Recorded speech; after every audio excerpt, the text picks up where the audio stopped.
siya maayong buhaton sa manok nagsipon. Yani on. Bitaw. Nakuan bitaw siya nabuta. Wala dili kita sa sige na to. Tambal ato itong giimbinto nga. Tubig nga naikuan. Ahos. O asin nga. Naluto man niyang mata no. So mauto tiwasin ang labas. So sa katudeng nagtanaw sa video nga. Kuan. Saan pag kuan ang tambal ng manok sa nasakit o kuraysa dili nga natuon eh. May gani wala ning nato ako manok panabong. So na dito topic karon mali kuan kanang apay ato katong o manariay ka dili kuno ka pwede mag-ihaw og manok. Ngano wala. Alright, so mag-tutorial sa tagamay.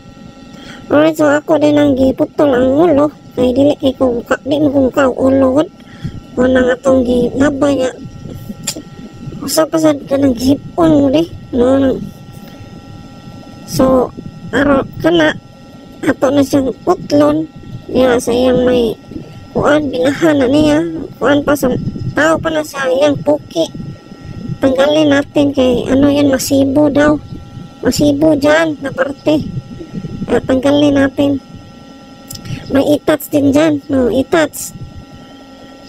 Yan, ganun pag, kumatay ka ng manok, ganun na proseso kasi madami kasi ito, pag merong nanood ngayon, meron kasing mga iba dyan na hindi marunong kumatay ng manok, ganyan. So, anuhin mo dyan, para makuha mo yung daluyan ng kanyang, kapag tumutuka siya, dyan madalo yung tapos putulin mo yan, hugutin mo, kunin mo yung bituka para connected kasi yan dyan.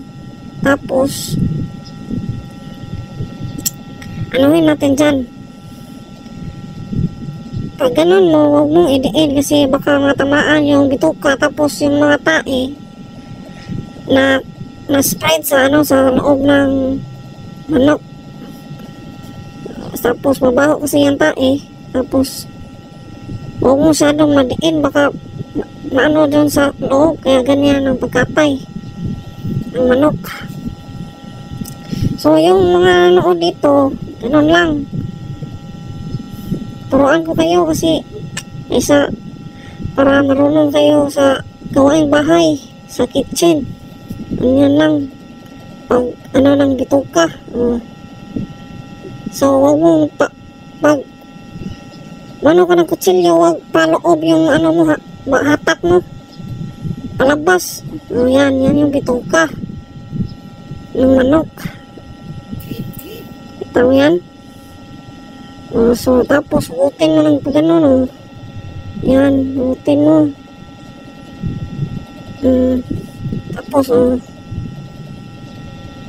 Tapos ganyanin mo para lumaki yung butas. Ganyanin mo lang ng kutsilyo sa gilid. Yan, hugutin mo yan. Kaya yung bituka na hugutin natin. Tapos pasok mo yung kamay mo. Tapos ganunin mo muna, bitarin mo. Yan, hugutin mo muna ng pagganon. Saka mo ipasok yung kamay mo para yung bituka nakukuha mo na naabot mo yung bituka sa may leeg, yung konektado na hose ng kanyang leeg sa para pantuka daluyan ng mga kinakain yan. Yan yung hugutin natin para makuha natin yung laman loob ng manok. Yan, ganyan. Ayo, puro lang kasi kayo kain kain lang yung alam nyo. Kaya manood kayo dito para marunong kayo kumatay ng manok. At saka ganyan, kunin mo yung laman ng loob, lakihan mo yung butas. Yan, kunin mo yan, yung gano'n. Yung bituka na daluyan ng kinakain papunta sa tiyan. Yan, ganyanin mo para madali lang hugutin yung yan, bituka. Okay. kain kang kain eh, hindi mo alam gawain kusina eh. Tapos nagdadabo ka pa pag hindi masarap yung niluto. Hindi maganda yung pagkahiwa.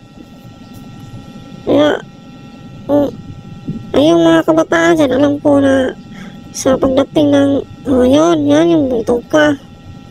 Sa pagdating ng, yan. Tapos yung paa, putulin yung, ganyan, putol ang paa.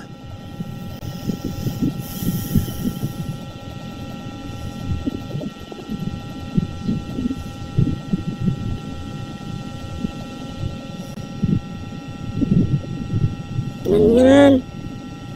Itams. Ano ba yung topic natin? Nalimutan ko na. Ganyan lang pagkuha ng yung paa. Itapo natin yan kasi hindi ako kumakain yan. Maapak yan ang tae.